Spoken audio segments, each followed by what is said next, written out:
Olá, sou o professor Cristiano Moura e é com imenso prazer que venho ministrar para vocês, caros alunos, a aula hoje sobre direito empresarial. Sou especialista em ciências criminais, mestrando pela Universidade Portucalense. Faço parte da comissão do advogado professor OAB Seccional Piauí. E venho hoje tratar com vocês sobre o seguinte tema: noções gerais de direito empresarial. No nosso primeiro slide, eu trouxe o nosso plano de ensino para essa nossa primeira aula. Falaremos sobre o breve histórico do direito empresarial. Trataremos de suas características.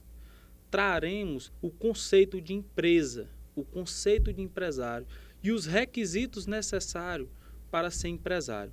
Falaremos sobre o empresário individual, a EIRELI, microempresas e empresas de pequeno porte.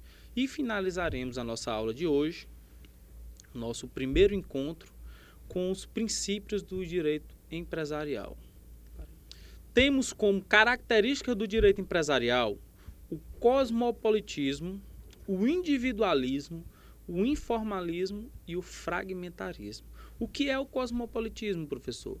Essa atividade empresarial é praticada, é comum em várias partes, por vários povos.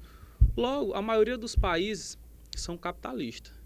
O individualismo, ele traz o seu interesse principal, o seu maior interesse, a obtenção de lucro. Característica esta, bem individual do empresário. O informalismo, para ter uma maior celeridade na realização do negócio jurídico, é deixado um pouco de lado as formalidades nas relações jurídicas utilizadas. E o fragmentarismo. Várias legislações tratam do assunto atividades empresariais, do assunto direito empresarial. Dando sequência à nossa aula, temos o conceito de empresa. É a atividade econômica negocial que ocorre de forma organizada, voltada para a produção ou circulação de bens ou serviços. Caros alunos, não podemos esquecer da forma organizada. Vou citar um exemplo. Um taxista que utiliza o seu táxi como meio de sustento seu e de sua família, ele não desempenha atividade empresarial. Ouçam bem. Já aquela pessoa, aquele particular, que tem 3 ou mais táxis, que utiliza aquele táxi como meio de produção ou circulação de bens ou serviços, não se atrelando apenas aquele lucro a seu sustento, mas sim para angariar lucros como finalidade principal, ele sim desempenha uma atividade empresarial. No artigo 966, parágrafo único do Código Civil, temos que a profissão intelectual ela não caracteriza atividade empresária. Quem são esses profissionais intelectuais? São os médicos, advogados, cientistas, atores, escritores. Vamos ler a letra da lei. Não se considera empresário quem exerce profissão intelectual de natureza científica, literária ou artística, ainda com o concurso de auxiliares ou colaboradores, salvo se o exercício da profissão constituir elementos de empresa. Elemento de empresa. Esse elemento de empresa, alunos, eu vou lhes dar um exemplo. Quando um médico se junta com outro médico para desempenhar sua função, mesmo que com a finalidade, sabendo que vai lucrar com ela, ele não está desempenhando uma atividade empresária. Agora, mais de 2 médicos, por exemplo, se juntam para fazer uma clínica. Nessa clínica, vão ter vários ramos de atuação. Vão ter empregados, secretária, motorista, vigilante. A partir do momento que tem a interligação de várias atividades, que a atividade final que a finalidade dessa atividade é angariar lucro, aí sim já estão desempenhando uma atividade econômica. No próximo slide, trazemos o conceito de empresário. É aquele que exerce profissionalmente atividade econômica organizada para a circulação de bens e serviços, devendo exercer essa atividade com habitualidade. Não podemos esquecer que empresário não se confunde com sócio. Não é porque eu sou sócio de uma empresa que eu sou obrigatoriamente empresário. Se eu não cumprir todos os requisitos necessários para ser empresário, que está no conceito aqui explanado a vocês, eu não vou ser empresário. Por exemplo, habitualidade. Eu sou um sócio que não tem uma habitualidade. Eu vou ser apenas o investidor dessa empresa. São requisitos básicos para ser empresário: a capacidade e a ausência de impedimento. Que capacidade é essa, professor? É aquela capacidade de fato, aquela capacidade cível que a pessoa deve ter. A ausência de impedimento: eu não posso desempenhar uma função ou um cargo que seja impedido para mim ser empresário, para mim desempenhar essa atividade empresária. Por exemplo, professor, funcionário público. Um funcionário público, ele não pode ser empresário.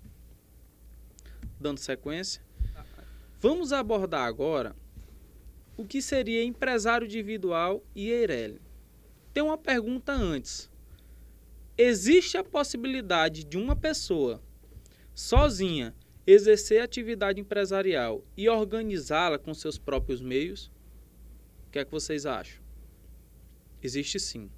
Existem duas possibilidades: o empresário individual e a empresa individual de responsabilidade limitada, qual seja a EIRELI. Para ser empresário individual, o que é que eu necessito? Primeiro, ter a capacidade civil. Depois, ser registrado na junta comercial. Fazer o registro na Receita Federal para ser lançado um CNPJ. Mas eu não vou, sendo um empresário individual, eu não vou ter a personalidade jurídica. Logo, eu não tendo personalidade jurídica, em caso de dívida, os meus bens são afetados. Os meus bens são utilizados como garantias.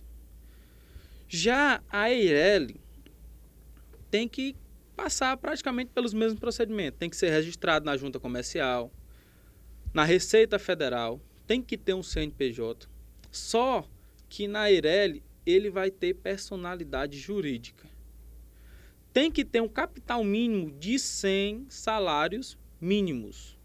Dando sequência, trataremos agora do microempresário e a empresa de pequeno porte.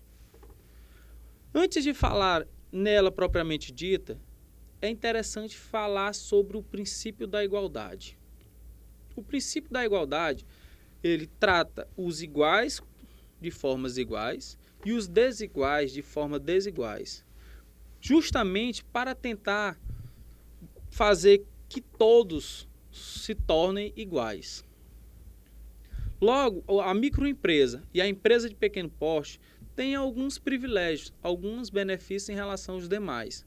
Quais são?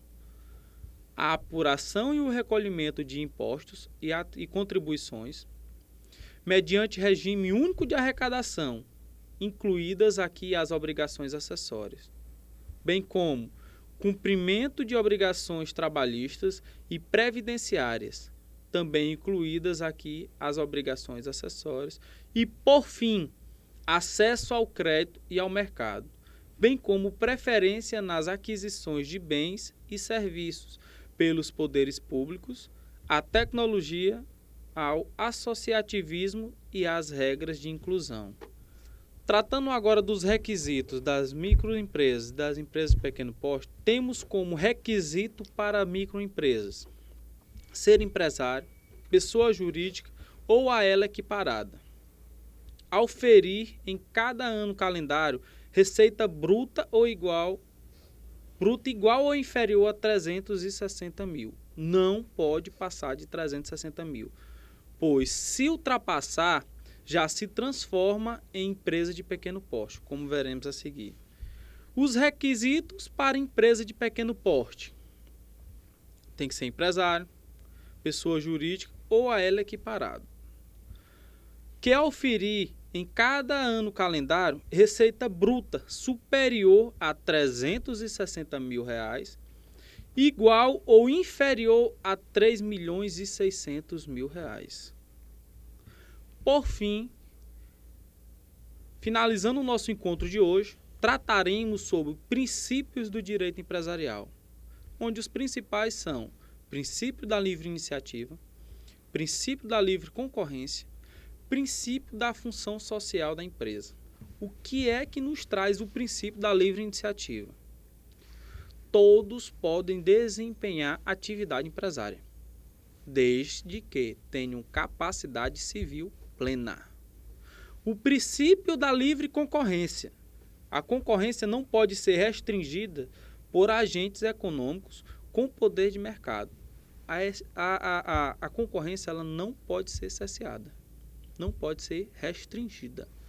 E já o princípio da função social da empresa, a atividade empresária tem que trabalhar de acordo, tem que trabalhar em harmonia com o interesse público. Ou seja, conjunto de ações que envolvem o poder-dever de empreender as atividades em harmonia com o interesse público. Queria agradecer a todos vocês, queridos alunos, já encerrando o nosso primeiro encontro, o nosso primeiro bloco, e espero ter contribuído para o desenvolvimento intelectual de cada um. Obrigado por tudo e até o nosso segundo bloco.